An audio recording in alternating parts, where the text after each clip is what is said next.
Os Caçadores da Cidade Perdida. Quem anda pelas ruas de nossa cidade, cruza com pessoas do cotidiano, não sabe que é uma cidade oculta, um universo paralelo, pessoas anônimas, mas que na real são diferenciadas, artistas exóticos, personalidades raras, pérolas negras ocultas por baixo da superfície marítima. Algumas já lendas urbanas. Nós somos os que caçamos essas pessoas exóticas, também as que fazem e imaginam outros mundos, e trazemos à luz em nossos videocasts dos Caçadores da Cidade Perdida.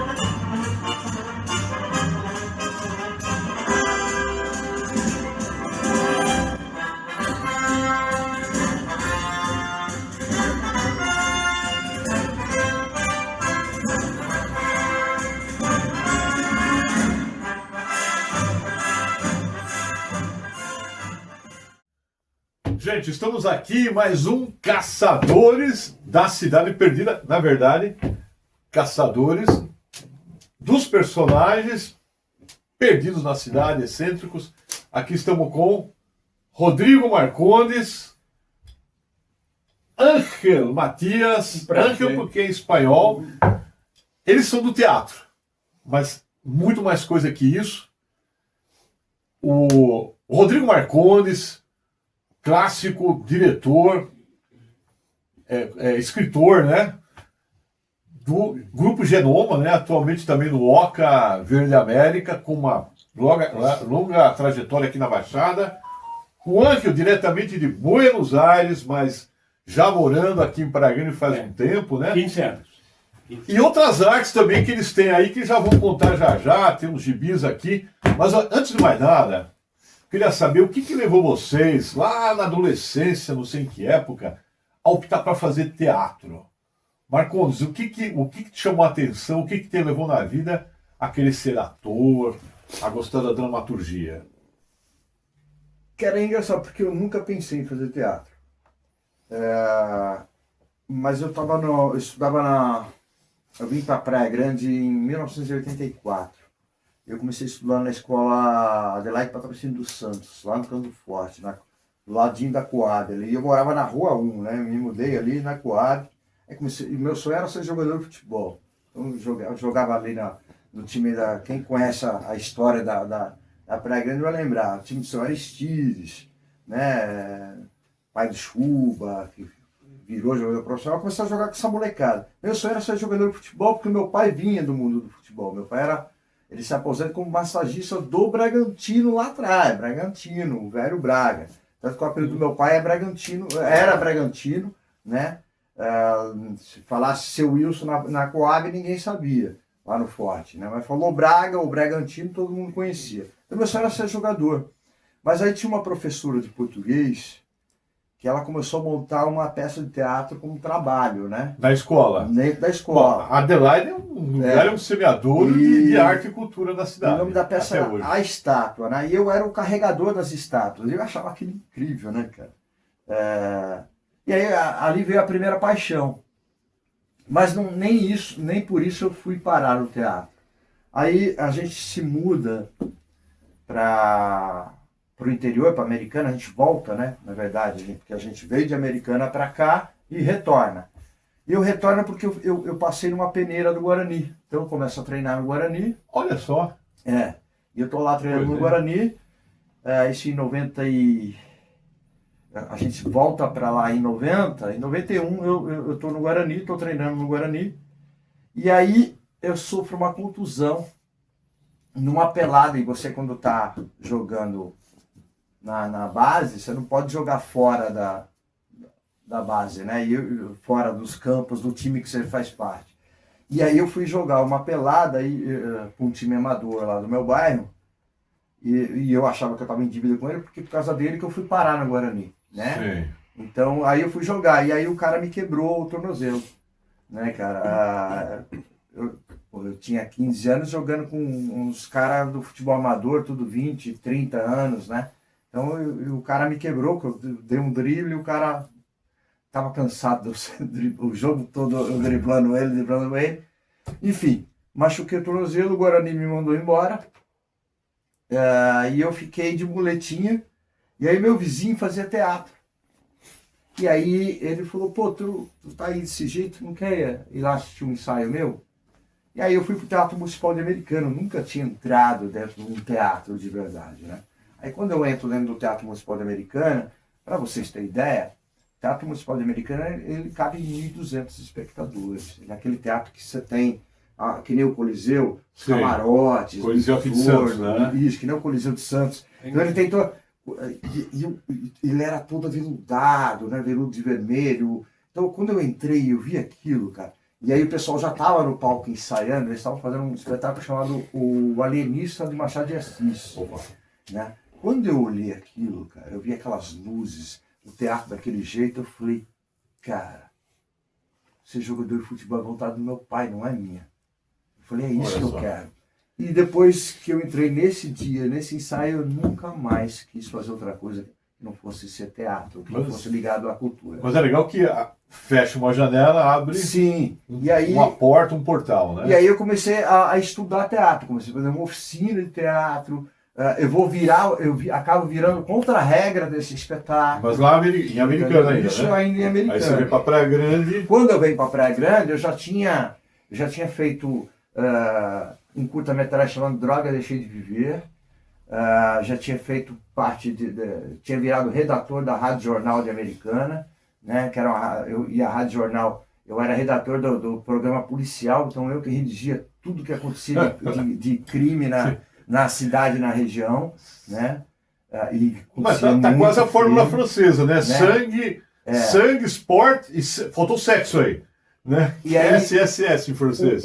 Uma agência de publicidade que patrocinava o programa que eu fazia, né, que eu era o redator, ele gostava muito dos meus textos, da forma como eu escrevia. Ele me passou a me contratar para ser redator de publicidade, né, freelancer da agência dele. Então, assim, as coisas foram acontecendo gradativamente. Eu fazendo teatro, e aí eu saía de Americana, comecei a ir para Americana, comecei a fazer parte de um grupo chamado Arte Mania de Piracicaba, Rodrigo Pola, Sandra Magrini, uma galera assim. O Rodrigo Pola hoje dá aula em São Paulo, né? Inclusive uma ex-aluna minha está fazendo aula com ele atualmente na escola profissionalizante lá em São Paulo, aluna aqui de Praia Grande. Então assim, tudo culminou nisso. Quando eu venho para Praia Grande, eu retorno em 1993, não sei se vocês se lembram, tinha uma academia chamada Yoshimura, do mestre Yoshimura, de Karatê. Ficava na Aquacil, depois ele monta aquele complexo maravilhoso lá para trás, perto da Casa do Norte, ali do Raul Seixas, né? Do Mangue Seco. Grande Mangue Seco. Melhor feijoada da Praia Grande. Entendeu? Aí, eu começo a dar aula na Academia de Yoshimura, né, e também de voluntário na Casa da Cultura com a professora Graziela, que me abre as portas. Eu fui cheio de ideias. Dias Steck. Eu começo ainda na rua Copacabana, ali no Guilhermina. A Casa da Cultura era ali, numa casinha ali pequenininha. Aí ali eu monto, e ali eu começo a fazer oficina, começo a fazer produção. Ali eu monto o Zumbi, né, o Mundo Amargo do Açúcar, né? E aí eu não paro mais, né? Legal. E o Matias Elangel? Eu acho que você começou a fazer teatro na Argentina, né? Eu comecei na Argentina. Ante tudo, quero agradecer vocês me terem invitado aos caçadores da Cidade Perdida, nesta rádio Verde América, né? Quero agradecer. Mas, sim, eu comecei ao inverso dele. Eu não fiz, nunca fui professor de teatro, mas sim fiz muito curso, né? Comecei aos 13 anos, fazendo curso de teatro.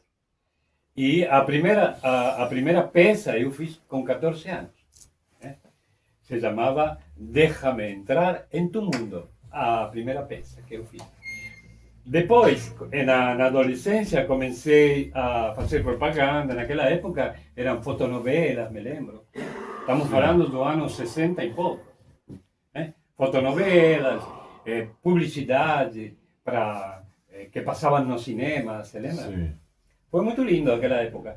Que Mas ano que era isso? 68, 69. Estamos falando de outra época. Totalmente diferente. Mas o teatro, eu morei na Argentina vários anos, para o público brasileiro saber, o teatro na Argentina é algo muito forte.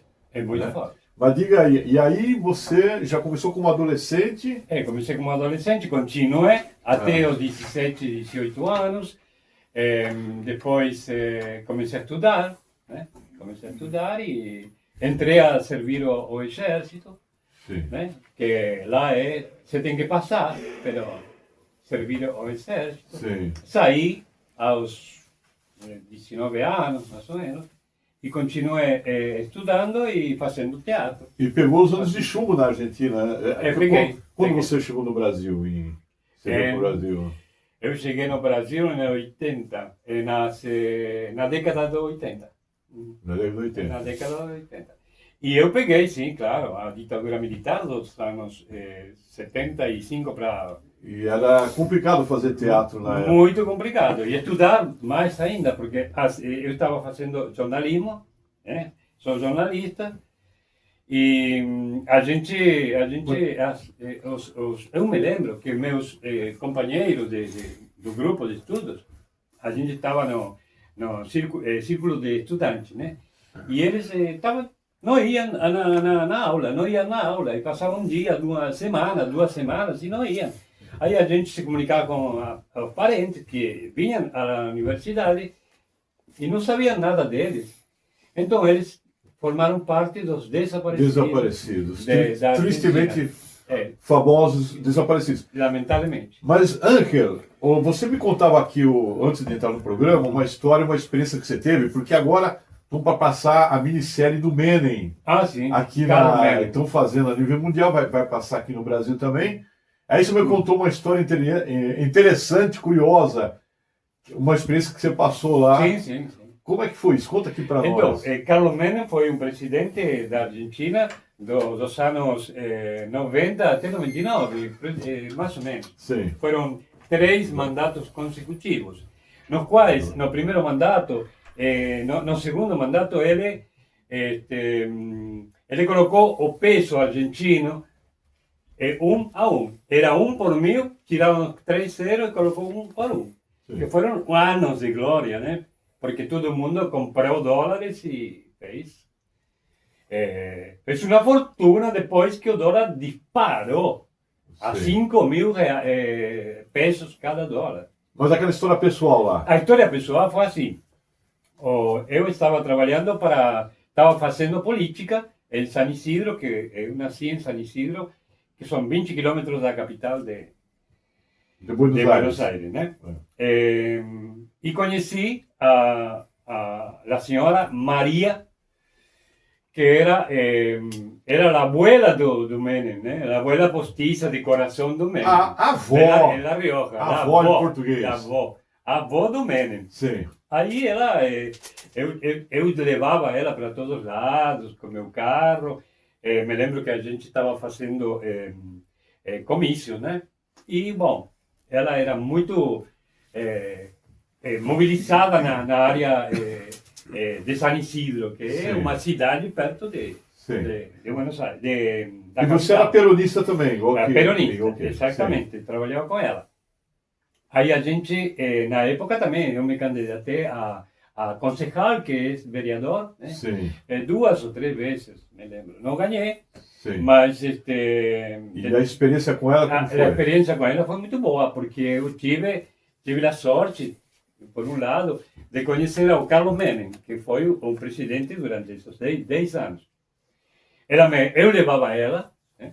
Um dia fala para mim, por que não vem comigo? Vem comigo, vamos tomar um chá com Carlos Menem. Tá bom, vamos. Sim. Aí, ele, cada vez que chegávamos com o carro, aí na esplanada da Casa Rosada, ele saía a receber a avó. Avó, tudo bem, sei lá. Ela falou, eu quero que você fale com o Ángel. que eres um jornalista, um periodista, e quero que você converse com ele. Aí fomos tomar chá com ele, com a abuela Maria, e ela falou para o Menem, Carlitos, eu tinha uma carta para te dar, mas para que vou te dar se posso te falar pessoalmente? Eu quero que você ajude o Ángel, que se recebeu, se formou de jornalista faz pouco tempo. Se formou, né? Estava formado e não está conseguindo, está fazendo rádio, né, mas não está conseguindo pegar um serviço bom. Ah, não tem problema, falou o Menem. A gente vai, deixa comigo que eu vou dar para meus assistentes para ser chamado para trabalhar com a gente aqui, na área de comunicação. Em 15 dias eles me chamaram. Chega um telegrama, Balcarce 50. Mas o que aconteceu? Meus pais não eram menemistas, né? Eram peronistas, mas não eram menemistas. E começaram, eu tinha 20 e poucos anos, começaram a falar, filho, não vai com esse direitista. Não vai com esse cara. Não vai. Eu que você não vou. E aí começou aquela briga, vai, que não vai, que vou, que não vou. E quando é a família, a gente, mãe e pai, naquela época... É interessante falar, porque agora está a série, ele é um personagem, que ele é digno de filme, eu morava lá na época também, porque ao contrário de outros, que é pura farofa, a gente fala aqui no Brasil, né? Uhum. É feito de ar. O Menem foi governador na Rioja e na época ele apoiava, dava dinheiro para os montoneiros, que era a guerrilha, né? E quando veio o golpe militar lá do Videla, em 76, né? Ele tem que escapar dentro do porta-mala do carro para não ser outro desaparecido ou torturado. Ou torturado ou morto, né? O desaparecido que é o mesmo que morto. Mas quando volta o governo dele, o peronismo lá na Argentina é uma febre, né? É uma paixão política igual com o futebol. Continua sendo. Mas ele, ao mesmo tempo, é o cara que vem com uma imagem de esquerda, mas ele abre, é o primeiro, até ele falava com gosto, as relações carnais com os Estados Unidos. Na época, George Bush pai, né? E a Argentina é o primeiro país a abrir para o neoliberalismo, né? Então se dá essas... E ele gostava muito de aparecer, ele era presidente, montava cavalo, ia jogar futebol... Aí queria pilotar avião. Então. A gente falava, como é que ele arruma tanto tempo para isso? A gente que trabalha todo dia, não é presidente da República, mas ele era um figura, né? A vida dele, até, eu vi alguns comentários agora com o lançamento dessa série, né? A vida dele é uma novela, né? As figuras, as amantes dele, a coisa com os filhos, aquela coisa de luxo, ele era de origem muçulmana, mas na Argentina tem que ser católico para ser presidente, aí ele tem que converter o catolicismo, né? Mas ele vira o católico mais fervoroso, né? Então, e o período dele foi um longo período na Argentina, né? Com grandes mudanças. Mas vamos lá, então a gente já sabe a história do teatro de vocês dois. E hoje eu queria agregar alguma coisinha. Fale. Desculpa, Schaffer. O Menem também esteve no período onde colocaram uma bomba. Se lembra? Na AMIA. Sim. Na AMIA, na Associação Israelita, e morreram muitas pessoas. Morreram mais de 300, 200 e pico de pessoas. Né? Foi um triste fato esse, né, que aconteceu. Mas aí o Menem, até o último momento, ele morreu, o Menem. Mataram o filho dele também, outro fato. O acidente com o helicóptero que acham que podem ter mexido, tocou no cabo de alta tensão. A esposa do Menem, porque o Menem era como tu acabaste de falar. Ele convidava a Michael Jackson, a Casa Rosada, a Madonna, que justamente trabalhei na película de Madonna, no filme de Madonna, por causa de que ele levou a Alan Parker, o diretor Alan Parker, fazer esse filme lá. Grande Alan Parker. Alan, muito que fez The Wall também, né? Exatamente. Então, tudo isso... você chegou a trabalhar no filme de Madonna, sim. Fiz dois... Olha que interessante. Dois personagens. É mesmo? Um como figurante e outro como ator. Era, O que tu representava como ator? como ator fazia o... Tu não era o amante da Madonna, Não, né? não, nada a ver. Era o maleteiro do trem, que ela pegava, que foi a primeira vez que ela pegou um trem em Buenos Aires para sair da cidadezinha dela. Ah, Então, eu, como maleteiro, já conhecia ela, porque na cidade pequena se conhece Sim. todo mundo. A Evita, né? Porque É. não a Madonna, a Evita. Ela personificava a Evita. Aí a gente falava para ela, a senhora vai levar as suas malas ou quer que eu leve? Aí ela falou, não, pode levar, sim, mas aonde quer colocar? Em cima de mim. Aí fui lá, acompanhei ela. então e você coloquei em esteve cima. com Madonna, É, pessoa? exatamente. Olha só. Falando assim, Eu como que me- falando- eu que me gabo- curiosidade que ele estava me contando, Ah, que eles estão nesse vagão de trem, lá tá na hora do almoço, a Madonna senta para comer marmita com eles e ela começa a cantar para Nossa, eles. que estão lá. privilégio, Sim, hein? exatamente. Ela começa a experimentar a Caramba. primeira versão, né, É. da No música que show ela da canta Evita. pro Vim É. Argentina. E foi a No capela almoço. que ela cantou. no almoço. No almoço. Eu penso, esse É. povo tudo Não, esse- emocionado. nossa, Ele me conta que ele muito. chorou que nem Nossa, criança. Lógico. eu me arrepiei tudo. Lógico. E a gente não podia nem olhar para... Não, eu que me gabo que eu tive com o Charlie Garcia, o maior roqueiro da Argentina e da América Latina, É. e o Anca aqui teve com a Madonna. Nossa Senhora. Caramba, Como o agora- destino não... Comeu frango com a Madonna. Comeu- Exatamente. que é Arroz pojo. com frango. Poxa, mas aí ela falava inglês e você em espanhol? Como era? Não. A gente não conversava. Ela fazia a mímica, porque ela dobrou em espanhol, doblou, fez a dublagem, A dublagem, em espanhol. né? Já estava tudo feito. Tá. Tudo gravado. Ela, em cima da dublagem, ela movimentava a... Sim. Até porque esse filme é uma grande produção, ela é um parque, né? É. Mas ele tem umas licenças históricas, né? Que ela encontra com Che Guevara. Madonna nunca se encontrou com Ernesto Che Guevara, que nasceu até em Rosário, onde eu morei. Caramba, foi bom saber disso. Foi bom saber. Olha que parabéns, cara. Teve Muito Madonna, grande artista. Muito obrigado. Bom, e agora vamos voltar aqui para o Brasil, né? Já deu vontade, lá embaixo, lá no Verde América, estava me comentando aqui o Rodrigo, caramba, eu tô com vontade de ir lá para Buenos Aires, estar com a minha mulher. Agora, mais vontade ainda, né, Rodrigo? Não, com certeza. Conhecer lá. E aí, agora, e o trabalho recente? Rodrigo, e aí? Você criou o Grupo Genoma há uns anos atrás. Eu sei que você tem várias premiações também com o grupo, né? Me conta um pouco da experiência e a influência, porque é um grupo... Isso também é interessante. Quando eu convidava gente da Argentina para vir aqui no Brasil, né, quando eu morei lá, eu sempre falava, Santos é uma praça forte no Brasil do teatro. Uhum. Olha, gozada, Argentina no teatro e Santos, em especial no Brasil, é Santos, né? Mas tem várias escolas de teatro, né? Inclusive vocês agora estão para colocar uma peça do nosso querido amigo Roberto Massoni, escritor aqui de Praia Grande, que já tem um certo nome nacional, baseada em Eugênio Ionesco, né? Do Teatro do Absurdo. Mas o Genoma, agora eu quero que você conte, Rodrigo, qual a tua influência no Genoma, qual o estilo que vocês praticam, e agora no Oca também. Então, Jasper, quando a gente inicia a ideia de vamos criar um grupo de teatro, isso aqui na Praia Grande em 1995, a gente fala, vamos criar o Núcleo Cênico de Praia Grande, que é o primeiro nome, né, de trabalho. Sim.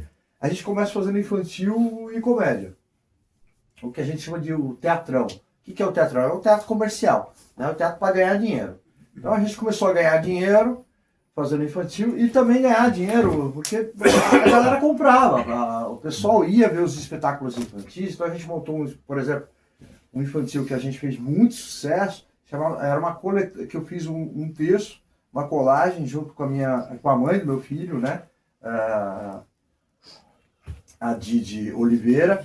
A gente montou um infantil chamado Branca Cinderela de Chapeuzinho Vermelho Adormecida, que a gente mistura todos os contos numa história só, né? Onde a princesa é a mesma do começo ao fim, passando por todos esses cenários. E a gente ganhou muita grana. Só que a minha alma de artista não tinha satisfação nisso. Sim. Era legal, ganhar dinheiro, construir casa, etc. Tudo com teatro infantil e fazendo comédia. Mas aquilo não me alimentava enquanto artista.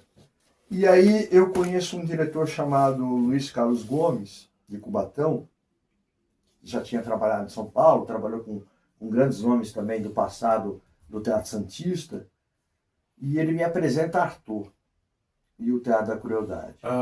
Aí aquilo, quando eu li Arthur, ele me convida para fazer iluminação do monólogo que ele fazia sobre Arthur, e é que depois que eu vi aquilo, a minha vida nunca mais foi a mesma, né? Meu pensamento cênico. Explica um pouco o que é Arthur.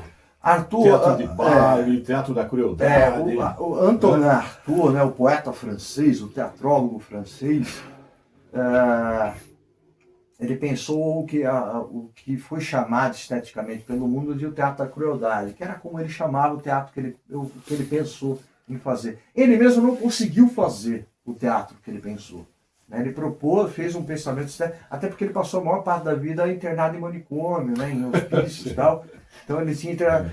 Só que ele fez filmes, atuou em vários filmes, chegou a montar esboços, teve no México junto com. Eu tenho um livro em espanhol com os Tarahumara, né? Ele viveu lá na tribo dos Tarahumara. Ele vive aí. Deve ter tomado peiote lá, né? E isso modificou ele. Tanto que ele escreve a encenação da invasão do México, né? Que nunca chegou a ser encenada. Né? Então, assim, muita coisa ele pensou e ele nunca conseguiu encenar. Né? Mas o pensamento, como ele propunha o teatro, que era um teatro que a palavra não era importante, mas o vigor físico, a conexão com a ancestralidade, com a alma, né? Com o poder sensorial, né? Da comunicação não verbal, mas a comunicação física, né? E você trazer essa energia, esses elementos para o teatro, isso me modificou. E aí eu começo a estudar isso. Só que isso para mim já não era mais o suficiente também. E aí eu começo a pensar no xamanismo. Eu conheço o xamanismo norte-americano, também por influência dessa coisa de querer saber como que era o peiote, como que era. Aí eu vou experimentar os ritos indígenas. Eu tive a sorte de ficar um período em Americana, a tribo, remanescentes da tribo Chavantes vão para a Americana fazer um ritual sagrado lá, e eu vou ficar com eles. Opa, que legal. Né? E aí aquilo tudo começa a me influenciar. Sim. E aí eu começo a pensar no teatro, na associação, porque no xamanismo americano existe o que eles chamam de totem xamânico. Né? Sim. O totem é composto por 4 animais sagrados: o animal alado, animal dourado, o animal negro e o animal de poder. Então são 4 animais que formam um totem, e esse totem é o que rege a personificação e a personalidade e por dessa isso que pessoa. é o símbolo do teu grupo. Exatamente. O grupo do Teatro de Jerônimo é um totem em função disso. E aí você vai buscando. Hoje a minha atual esposa, ela teve uma influência fundamental. Na época ela não era minha esposa, ela trabalhava comigo, era produtora, né? A gente só namorava.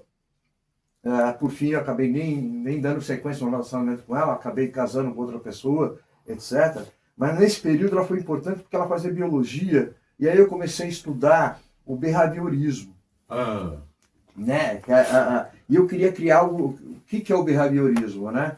Que é criado por Skinner, cientificamente falando. Por isso que é teatro Jerônimo, que a gente vai fazer uma mistura que vai da questão ancestral, espiritual, do xamanismo, mas também vai pôr o pé na ciência. Né? O Skinner, né, e o behaviorismo, ele estuda o que? O condicionamento humano, o condicionamento do animal. Né? Você é condicionado a fazer as coisas. Né? Você não põe o dedo na tomada porque você toma choque. Você como Ivan Pavlov, aquele cientista russo anterior. E aí eu pensando na mistura de Artaud, o xamanismo, etc., eu queria criar o anti-behaviorismo. Eu queria criar algo que não fosse condicionado. Sim. Algo que fosse para além. Que o teatro não pudesse ser feito 10 passos para lá, 10 passos para cá. Você vai para a direita alta, ou vai para a esquerda alta, ou para a direita baixa. Isso são marcas de palco, né? Para quem está assistindo a gente. Então, se eu falo direita baixa, é a direita da plateia. Então, seria a esquerda do ator. Então, é a parte da frontal do palco, né? Que é a parte baixa, porque a parte alta é atrás. Então, só para a gente ter que dar uma ideia do que a gente está falando. Eu achava que aquilo era muito pouco para o ator. Então, usando todos esses elementos, a gente pensou naquilo que é primordial para o ser humano. Que eu faço, você faz, qualquer pessoa faz, o Angel faz, que é respirar. E aí, eu entendi que o meu teatro não tinha que ser feito e marcado a partir de passos, mas a partir de um processo de respiração, que eu chamo de tempo de respiração emocional. Então, toda a marcação cênica nossa, né? ela vem por tempo de respiração. E por que isso é fundamental? Porque, por exemplo, eu ensaio num teatro de 40 lugares onde eu tenho apenas 4 metros de palco. Se eu marcar por passos, eu vou fazer, porque teatro é repetição e transformação. Então você vem num processo mecânico de repetir a cena. Se eu marco num palco que eu tenho 4 metros, 5, 6 passos para ele chegar numa determinada emoção, ok. Mas se eu pegar um teatro, ele vai sempre fazer isso. Eu ensaiei nesse palco 3, 4 meses fazendo isso. E aí a gente muda de palco para encenar, um palco maior. Ele não vai conseguir chegar na emoção, ou ele vai chegar antecipadamente, porque eu vou ter que aumentar o número de passos que ele tem que dar. Numa marcação pela respiração, não importa o espaço que esteja. Por quê? É a respiração que determina a vinda da emoção. Então, se eu marquei em 5, 6 tempos de respiração, e aí eu tenho o controle dessa respiração, da ação dentro desse processo respiratório. Então, essa respiração, eu posso marcar ela de 1 segundo, ao tempo que aguentar respirar e ir soltando esse ar e liberando esse ar. Mas aí vai ter que se adaptar também ao ator, né? O ator que determina até isso. Por causa do fôlego. Isso, exatamente. Por isso cada que tem vários é. processos de respiração. Uma pessoa que tem asma, por exemplo. E aí o que a gente faz também, além disso, é associar esses processos respiratórios aos elementos. Então você tem a respiração água, ar, fogo e terra. E você pode usar os 4 elementos, as 4 respirações diversificadas dentro desse processo. É muito maluco, né? É muito maluco mesmo. Eu entendo. Mas na prática ele é extremamente funcional. Entendeu? E a gente montou vários espetáculos no Teatro Genoma dessa forma. É uma criação tua já. O que a gente chama de sistema estético interpretativo do Teatro Mas Genoma. É uma criação tua já, né? Isso, que aí a gente lança o livro em 2010. Que livro, né? Inclusive, o Teatro Genoma Work in Progress, pela editora literata do Edu. Não sei se você lembra do Eduardo Bonito. Né? A editora dele, ele gostou tanto do projeto que ele falou, pô, você tem um livro aí, vamos lançar. E a gente lança esse livro. E aí a gente começa a colocar a ideia e vender os espetáculos, a palestra, a metodologia a partir daí. Aí a gente começa a ir para vários festivais, falar disso, etc. Né? Inclusive somos convidados para ir para Angola, representar o Brasil para falar dessa metodologia. Né? Hoje eu estou com um segundo livro pronto, eu acabei, na verdade, terminei de escrever depois de anos, né? Com 100 exercícios do processo, né? Principalmente ligado ao processo respiratório e ao processo da utilização dos totens, né? Dos animais, né? De poder na influência física da ação da personagem. Uma observação que é legal, tu é o terceiro entrevistado no programa que fala desse intercâmbio com Angola, né? O primeiro foi o pessoal que está aqui atrás, do Hip Hop Information 013, né? Mistério, tudo, Marquinho. Que eles estiveram fazendo intercâmbio, né? Com a menina lá do Hip Hop.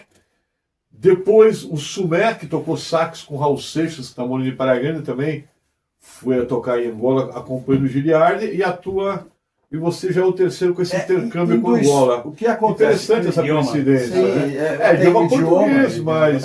Em 2015, eu vou para o Festival Teatro em Minas Gerais, Festival de Ubá.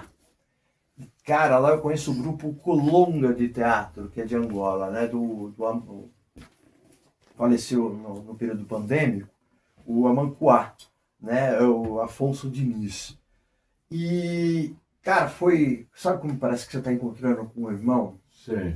Né? Então a gente se tornou amigo assim de cara, a gente se apaixonou mesmo como irmãos de teatro, de batalha, puta, é isso que a gente faz, vamos lutar junto. Aí começamos ele foi embora e depois eu trouxe ele para Praia Grande em novembro do mesmo ano. A gente se apresenta na DPG porque infelizmente a secretaria da cidade não quis ceder a data para nós apresentarmos o espetáculo deles Caramba, aqui. o cara Então, a veio gente de fez outro país. dentro do Teatro Porão, na DPG tem um porão, É. que a gente transformou num teatro de A bolso. DPG é a A Associação dos Deficientes de Praia Grande, Praia Grande. lá na Vila Mirim. Isso. E a gente encena com o Grupo Colonga lá. Então você vê, né? A gente traz os caras de Angola para cá, a gente hospeda, ficamos com eles aqui uma semana. Não tem espaço trocando. oficial A galera, na cidade. os atores trocaram É. oficina com eles, workshop com eles, né? Foi aberto. Mas a cidade em si não deu apoio nenhum. Cara, e não tinha custo nenhum para a cidade. A única coisa que a cidade tinha que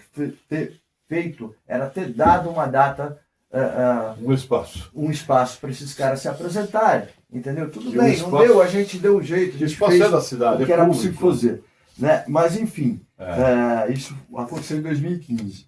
E de lá para cá, no mesmo ano eu fui convidado para ir para Angola, mas eu não consegui ir. Porque o convite veio muito em cima, e aí tem aquela coisa de você tirar passaporte, eu não tinha, conseguir visto, tem as vacinas, tem tudo isso. Acabei não indo. O ano passado eu fui convidado de novo, que aí eles fizeram o festival em homenagem ao Amancoá, né?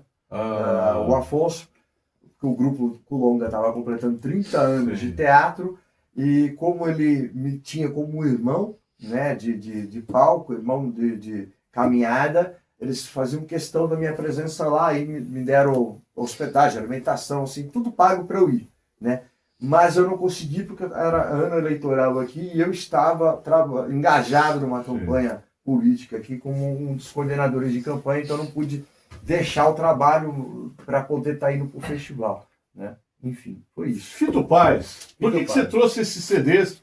Eu conheci ele pessoalmente, é de Rosário. Os Paralamas do Sucesso fizeram música com ele, track, né? Então, eu Qual a tua experiência, Ângelo? para mostrar para você, porque realmente eles marcaram uma época na Argentina, em Buenos Aires, e eu apresentava meu programa de rádio lá. Sumo. Você tinha programa de rádio lá? Durante 10 anos eu tive. Que rádio era? Que La FM? FM 100 de Martínez, la 89.5 de Boulogne y la 101.3 de Becar também. Todas cidades da periferia de Buenos Aires. Então, a gente apresentava com esse CD, está numerado porque a gente marcava para o operador técnico para entrar colocar ele, né? Sim. E bom... Sei como é. Eu também tive programa de rádio, Rosário. Sei como então, é. tu conheces essas também- bandas, né? E os long plays. Sim, Muito boa. Fito Paz estive com ele. Polifemo, rock and O roll. Sumo era o italiano que morava lá, né? Morreu. Morreu. Luis Alberto Luca Spinetta. Prodan. Spinetta. Spinetta, que era... Grande artífice do Arthur no palco. Ah, ele sim, fazia ele os tem temas de um Arthur. disco dedicado a Arthur. Exatamente. Olha que coincidência, Rodrigo. Ele E ele era o grande roqueiro junto com Charlie Garcia. León Gieco, Lito Nevia, de Los Gatos. Leão Rico também é lá da província de Santa Fé. Lá. Então, e não podemos deixar de nomear a Roberto Polaco Goyeneche. Ele Aí é tango. Tango. Aí é tango. Mas ele faleceu, mas marcou uma época muito Não, boa. depois de Gardel, é o tangueiro mais importante conhecido, da importante Argentina. na Argentina. Exatamente. O Polaco Goyeneche. Isso. Há temas assim como Desencuentro, Naranjo em Flor, Malena canta el tango Então, como ninguém. Tem uma curiosidade. O lunfardo. O lunfardo é uma gíria na Argentina, chama lunfardo. É que já foi reconhecido pela Real Academia de Espanhola. Ou seja, que não deixou de ser uma gíria, né? Então, me chamou a atenção quando eu fui morar lá, que o lunfardo, ele coincidia com algumas palavras do português do Brasil. Pois é. Tamango, garua, tamanco, né? Tamanco. Aí eu fui descobrir que o Lepera, que era o parceiro do Gardel, é igual que aqui o Luiz Gonzaga e o Humberto Teixeira no forró. Né? O Luiz Gonzaga é mais famoso, mas o Lepera morou em Santos. Nossa. Naqueles cortiços, até que na época não era tão decadente, né? Era aquela luta, né? Por ser músico, morou em Santos, esteve no Brasil. E aí o Gardel achava engraçado as palavras que o Lepera falava quando aprendeu aqui, né? E aí aplicou no tango, que virou a gíria. Porque a gíria no Brasil ela começa nos anos 60, tem a ver com os hips, né? Já na Argentina, que é o lunfardo, tem a ver com o período anterior, é o período do tango, né? Da malandragem do tango, guapos, né? dos guapos, né? Esse tema, te explico assim, resumidamente, Sim. esse idioma, ele se falava nas cárceres, nas gaiolas, como dizem, né? Nas jaulas. Nas jaulas, né? É fácil falar em lunfardo. Por exemplo, se você falar casado, né? Do título do programa, os caçadores. Então, a gente fala em lunfardo, diríamos, cedo casa. Sim. Cedo casa. Vamos tomar um feca. Vamos tomar um feca. Que é o café. Ao revés do Muda que é sílabas. a palavra. Mesa, same. E assim. Mas está reconhecido pela Real Academia Espanhola. Ou seja, que é um idioma. Que legal. E você trouxe os CDs dos roqueiros e tangueiros da Argentina e o Marcondes trouxe os gibis, HQs. Pois Explica um pouco essa história desses gibis aqui, Marcondes. Então, Tua outra faceta. isso tem a ver também com o período que eu morei na Coab, né, cara? Porque... Coab aonde? Aqui em Praia Grande? Aqui na ou Praia em Grande, lá no Americana? Campo Forte. O período que eu jogava bola lá no time de futebol, etc. Na escola, no Adelaide, a gente criou um clube de história em quadrinhos. Mário, de Si, a gente lia esses caras e aí a gente decidiu fazer, por que a gente não conta nossas próprias histórias? Aí começamos a criar personagens, a escrever roteiros, aí quem desenhava os roteiros que a gente fazia. Então, cara, a gente começou a contar a história. De alguma forma eu já estava ligado ao teatro, né? Porque eu gostava de contar história, né? E aí, alguns personagens, esse personagem, por exemplo, tá aqui, que é o blindado, né? Esse de aço aqui, deixa eu ver se tem alguma, que é esse aqui, Blindado, né? né? O blindado, ele é um personagem que ele nasce em 1988 ainda dentro da Coab. A gente cria ele lá, que era o herói da Praia Grande, né? Olha. A gente cria um grupo chamado Destemidos, etc. E aí nasce essa vontade. Só que eu nunca levei adiante, assim. Eu escrevi tudo que eu podia escrever de 88 a 90 e deixei engavetado. Depois que minha carreira de teatro tá mais tranquilo, eu consolidei meu nome na região, no Brasil, etc., como diretor de teatro. Em 2015 eu falei, eu vou tirar tudo isso do papel, peguei tudo do passado, reescrevi tudo, né? E aí comecei a produzir.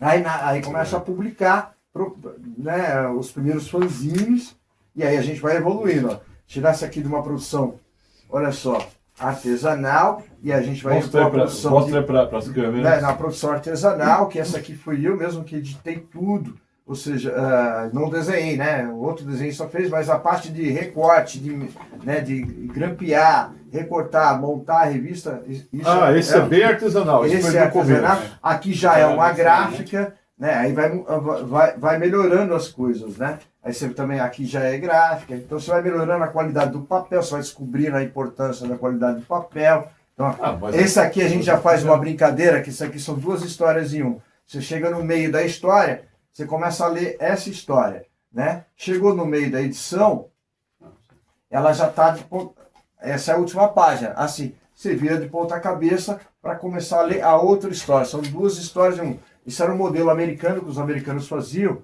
né? A Marvel que lançou essa história, que é chamada Flip Flap.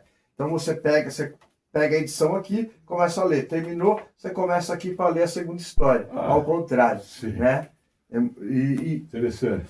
E aí eu criei um selo chamado Dom Comics, quadrinhos, que não é mais meu, que eu vendi ele em 2000. Eu vendi todos os personagens desse selo. É uma editora do Rio de Janeiro chamada Editora Quimera, então todo o meu material tá lá. E eles estão editando Eles estão atualmente? editando, né? Tá lá à venda o material. Tem coisa até inédita que nem eu tinha lançado, eles vão lançar a partir da editora. Puta, que legal. E em 2019, no período pandêmico, a gente cria o Cineverso, que é um coletivo de quadrinistas do Brasil. Então a gente tem gente de Porto Alegre, a Piauí, a Amazonas, que é o Cineverso. E a gente faz o primeiro almanac Cineverso, que é o Cineverso 1, né, que você está aí em mãos, esse é o 2. Mas como seria? Tem histórias de cada um? São histórias. Ou os personagens de todos se São misturam? personagens de todos com histórias de cada um. Então a gente faz. Se mistura na mesma história, que eu estou vendo aqui. E a gente começou a produzir esses almanacs. Né? A gente está indo agora para a 6ª edição do Almanac Cineverso. Vamos lançar agora em novembro. Né? E simultaneamente a gente faz o Almanac do Cineverso, o Almanac Terror, né? Que reúne quadrinistas de todo o Brasil, mandando as suas histórias. Isso é publicado periodicamente todo mês. O Almanac Cineverso é uma vez por ano que a gente lança, numa edição, e tem as edições especiais que a gente faz. E onde a pessoa pode adquirir? Pela internet, a gente tem uma loja chamada O Martelo Quadrinhos, omartelohq.quadrinhos.com, e aí essa loja tem todo o material do Cineverso lá. Você pode, como é que é? Repete aí. O Martelo. www.omartelo.com.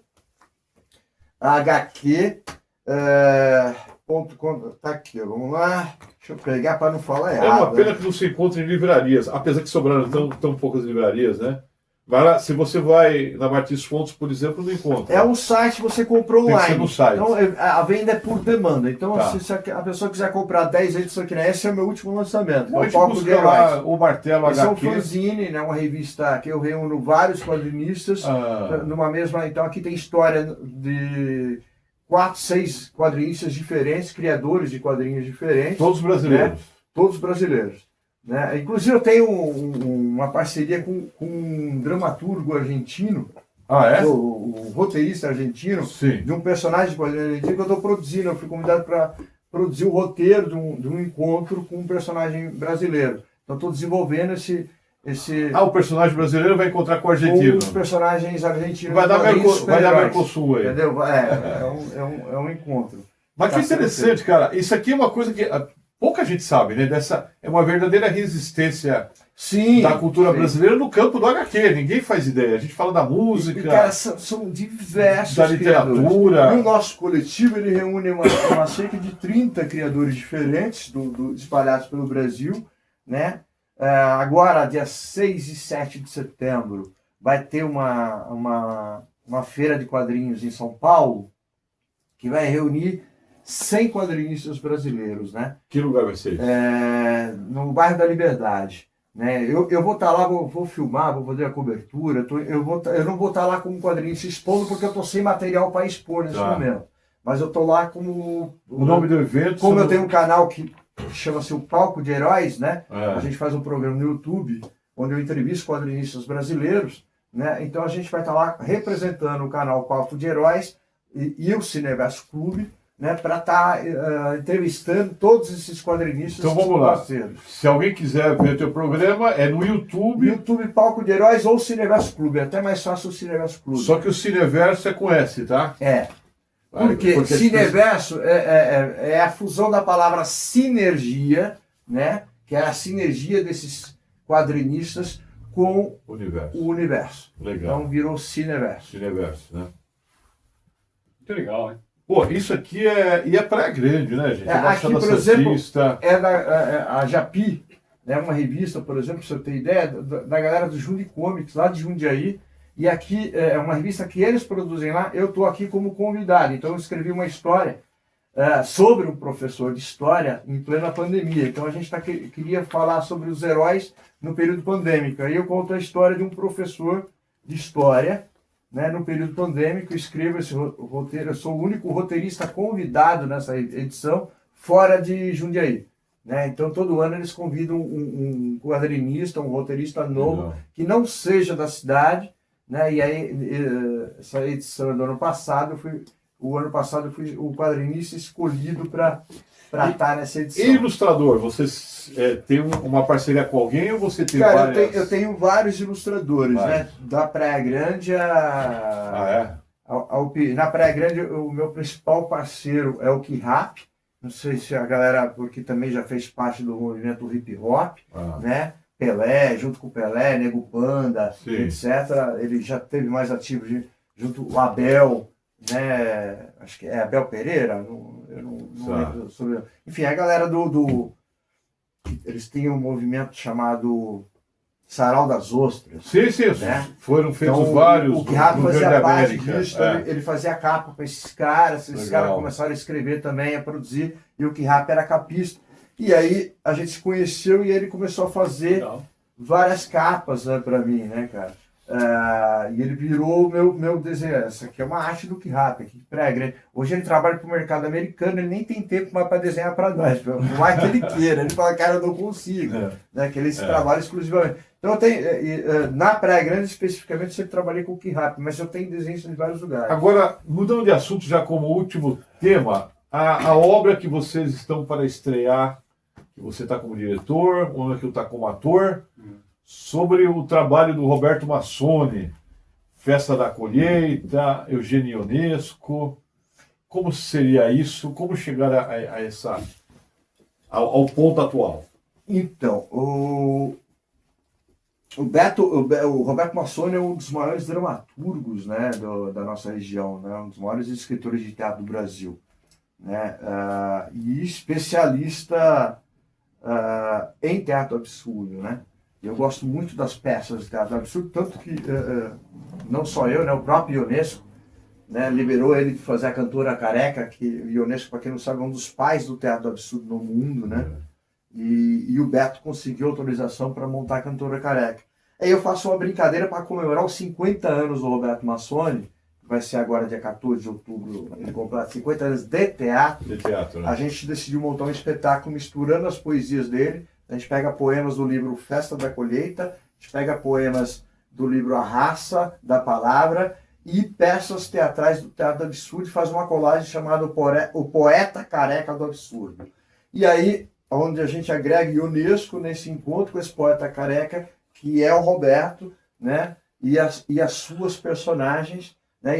E uma das personagens de Ionesco, e o próprio Ionesco em cena, que aí o Angel é o nosso ator convidado para fazer o Ionesco, né? Para representar o Ionesco nesse projeto que a gente pretende estrear agora em setembro, né? E estamos ensaiando e montando com um projeto novo, né? Que não é o Teatro Genoma, mas sim o Teatro Genoma está participando, ajudando na produção, mas a montagem é do grupo Oca Verde América, que faz parte do coletivo Verde América. Tá aí a camiseta aí, ó. Mostra nas câmeras. Muito legal. O desenho, a autoria do Rodrigo, né? A gente também está montando aqui dentro do coletivo Verde América a Escola Livre de Teatro Oca Verde América, para quem quiser aprender teatro. Que tem uma grade assim, que outro dia eu vi a grade. É uma grade assim que é um luxo, né? A grade é um projeto que ainda está no embrião, mas já está aí nascendo com o grupo Oca. As várias escolas do teatro, de vanguarda. Vai de Arthur Abrecht, Stanislavski, Teatro Negro de Praga, Cílio, as performances. O próprio do Teatro Negro Brasileiro, o Abdias Nascimento, que é o cara que montou o primeiro coletivo com atores negros. O Augusto Boal também, né? Teatro Oprimido, do Boal, né? Que era parceiro teatro, lá no Baixada, no Brasil de Fato. Teatro é uma arte política. E entenda, quando a gente fala arte política, não é política partidária, é política de pensar o mundo, de pensar. Eu não posso fazer algo simplesmente pela minha vaidade, pelo meu querer. Né? A arte ela tem que ter o poder de transformar o outro. Seja ela numa história em quadrinhos, seja ela um livro, seja ela uma peça de teatro ou uma música. Né? Ela tem que ter o poder de transformar o outro, de lançar uma luz, de lançar uma reflexão e um pensamento. Isso incomoda algumas pessoas. Mas a arte é isso. A arte é provocativa. Se a arte não for isso, não tem por que fazer. Ela traz a vida, ela denuncia a morte e traz a vida. É alimento da alma, né? A gente precisa de um rango para o estômago, mas a arte... Eu fui um guri... Para a cabeça, para a mente... Eu fui um guri... Os meninos do hip hop estão aqui nos bastidores. Galera, vocês não estão vendo, mas eles estão por aqui. Eu sou um guri hoje de 50 anos, né? Que quando... E guru também. Quando eu andava de skate, ainda aí, Praia Grande teve o maior Ralph da América Latina, que era Big Ponte, cara. Então, quando a gente andava de skate, começou a rolar um tal de Taíde e DJ1. Putz, cara. Quando eu escutei Taíde 1 pela primeira vez, cara, eu fiz questão de comprar o vinil dele. Eu fui lá e aquilo... Cara, tem uma música que é Me atire uma pedra e eu te atiro uma granada. Se tocar em mim, afasto, tua vida está selada. Por isso, meu amigo, pense bem no que fará. Pois não sei se outra chance você terá. Você não sabe de onde vim, não sabe para onde vou, mas para sua informação vou te falar quem eu sou. Meu nome é Thaís, e aí eu brinco sempre. Meu nome é Rodrigo. E aí ele vai e fala, cara, esse cara modificou meu pensamento. E ali eu entendi, porque assim, eu sou branco, mas eu era branco da periferia, eu era o branco da Coab. Eu sei o que é ser pobre, eu sabia o que meus amigos sofriam de preconceito. E esses caras entenderam e fizeram eu entender a importância de se posicionar em prol da periferia, em prol dos oprimidos. E aí você vai conhecendo Augusto Boal, você vai conhecendo... E não tem como. Zé Celso então, assim, Martinez. esses caras mexeram. E aí você começa a ouvir uns caras de rock também, que também vinham com essas ideias. E aí, cara, você vira uma fusão de tudo isso. Eu sou esse caldeirão, eu só sou uma... Plínio Marcos falava, eu tive o prazer de conhecer Plínio Marcos. Pessoalmente, né? Pessoalmente, eu dividi Legal. camarim com ele numa faculdade... eu ia fazer um espetáculo chamado Jonas Flores Mortas, na faculdade de Direito da Unisantos, né? Para o auditório. O pessoal do estudante de Direito e tal. Então, eu fazia o espetáculo, após o espetáculo, o Plínio vinha e dava uma palestra. Eu estou no camarim com ele e a gente começa a trocar ideia. Cara, tem uma coisa que ele falava, que ele falou para mim ali, que é simples, cara. Nós somos a somatória de todas as pessoas que passam pelas nossas vidas. E às vezes o passar não significa a gente estar ao vivo. Às vezes é só o fato de você ouvir a música e o pensamento, ou ler uma frase que alguém escreveu. Essa pessoa está passando pela sua vida. E você passa a ser a somatória daquele pensamento, daquela ideia, daquele argumento. Né? Eu acho que é isso. Nós somos a somatória de todas as pessoas que passam. Eu sou você sou eu sou Angel, eu sou esses meninos que estão aqui, Marquinhos, que é guerreiro, entendeu? E outros grandes artistas da nossa cidade e região que se somam. E às vezes nem tem consciência que eles fazem parte um da vida do outro. Estamos fazendo história, né? Exatamente. E falar história também, banda de rock. Se chama cantar. Banda de Nod, né? Eu não cantava. Eu costumo dizer o seguinte, meus amigos eram cantores, eu era um encantador de serpentes. Né? Eu era um bardo. Né? O que é o bardo? É aquele que leu a poesia. Então a gente cria uma banda chamada Teatro de Nod, que misturava rock com teatro. E eu contava história. Então todo o nosso show, todas as músicas, elas eram conectadas numa história, como se fosse uma peça de teatro, mas toda musical. É uma ópera, o estilo satânico. Quase ópera rock. Fazia. E aí a gente usava figurino, maquiagem, né? Tinha violino, tinha 2 guitarras. Os músicos eram bons demais. O pior da banda era eu. Né? Me faz lembrar satânico. E aí a gente cantava. A gente fez um show chamado A Noite é a Mãe dos Amaldiçoados. Né? Isso é muito de Morrison, né? E os amaldiçoados, a gente usava o vampiro como uma metáfora para falar de amor, para falar de quem está perdido no mundo, para quem é excluído. A gente queria falar dos excluídos e a gente usou a metáfora do vampiro para falar disso. Né? Então a gente brincava com isso. Toda a história que a gente contou, toda a música que a gente cantou era sobre amor. Depois a gente vinha quando a gente vem para querer sair disso, a gente cria um projeto chamado Amor, Cinzas e Rock and Roll. Né? A gente chega até a gravar esse jingle, mas aí a banda acabou porque é rock, né, velho? Cada um ia querer fazer outra coisa e a gente... E você me fez lembrar, porque você mostrou a camiseta. E você tocou com essa banda, não esquece disso não. Aqui, quando a gente criou o bar Terra de Nod, onde hoje funciona o coletivo, a gente cria ali o bar Terra de Nod. E a gente lotava de banda, abriu para todas as bandas. Rapaz, ia até às 6 da manhã e lotado de roqueiro. E o Terra de Nod apareceu um guitarrista aí que parecia punk, de repente a outra tocando violino, os outros tudo pintado. E aí você apresentou a camiseta e coincide que eu e o Matias viemos de Black Sabbath. Eu acho que estamos ainda lembrando do Ozzy Osbourne, da sua recente passagem. E aí me fez lembrar isso, Rodrigo, porque o Black Sabbath colocou o nome... Eles não eram satanistas, a banda era Heart. Não sei falar inglês. Terra, né? E ele, inclusive, o War Pigs, eles têm libelos pacifistas contra a guerra. Os caras eram do bem. Mas é que tinha uma música chamada Black Sabbath e tinha outra banda na Inglaterra chamada Heard, então eles falaram, vamos ter que trocar de nome, né? Então o que você falou do vampiro, né? Não era o vampiro. O nome da banda era Teatro de Nod, né, cara? Mas a explicação que você deu agora do vampiro excluído, do amor e não. A ideia era a gente poder. Onde os outros veem terror, vê amor. Tanto que a própria Terra de Nod, quando a gente criou o bar. Existem análises psicológicas e literárias sobre o mito do vampiro, que é diferente de outras questões do terror. Se te cortei. Quando a gente abre o bar aqui juntos, a ideia era o quê? Era abrir espaço para as bandas da cidade, porque você não tinha onde tocar. Tanto que quando a gente cria a Teatro de Nod e a banda, a gente não conseguia tocar aqui na Praia Grande, a gente só tocava em São Paulo. Exatamente. Só tocava em São Paulo. Então a gente chega em São Paulo conhecido porque a gente deu a sorte de pegar logo o comecinho da internet e o YouTube, e a gente fez o YouTube. A gente tinha um canal no YouTube, cara, a gente coloca um vídeo, mas muito tosco, cara.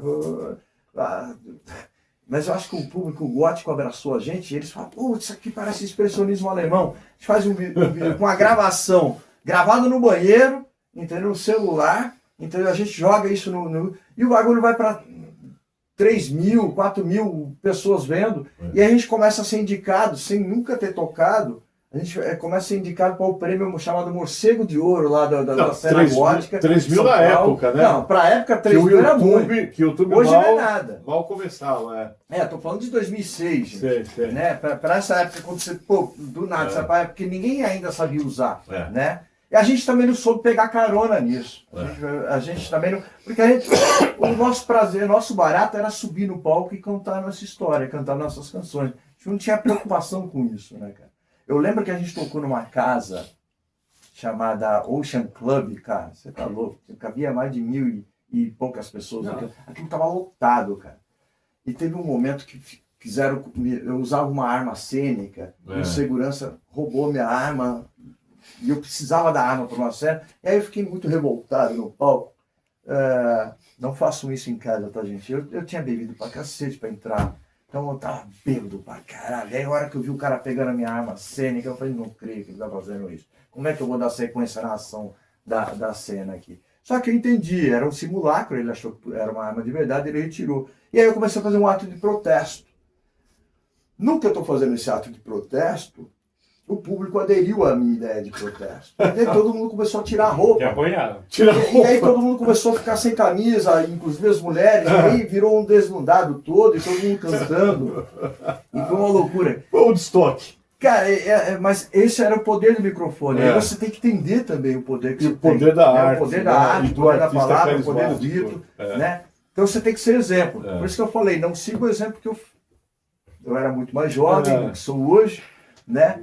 De entrar embriagado. Tinha roupa apenas ao tomar banho em casa, no banheiro e tal. Mas o rock é isso, né, cara? A atitude. Cara, muito bom. A gente vai ter que voltar a uma entrevista, porque aqui teve muita coisa. Então, eu só tenho que agradecer vocês, Schaeffer, você, Rodrigo. Eu te conheci contracenando na Paixão de Cristo. Fizemos Paixão de Cristo juntos. Certo? Aí ele me falou do Teatro do Absurdo. Aí eu fiquei maravilhado, porque justamente o que eu queria, olha, tenho 71 anos e eu ainda não tinha feito Teatro do Absurdo. Pode crer? Legal. Teatro não tem idade para fazer, né? Não tem idade. Não tem, não. Agradeço você. E aí, Marcondes também, obrigado por ter vindo aqui. Eu que agradeço, Jasper, a você, ao programa e ao coletivo Mediamente. A toda a garotada do hip hop que ajuda nós aí. E tá lá, quem quiser, no YouTube lá tá os comentários, qualquer informação a gente tá respondendo lá, né? Isso aí. É isso aí. Aguardem. Rock and roll.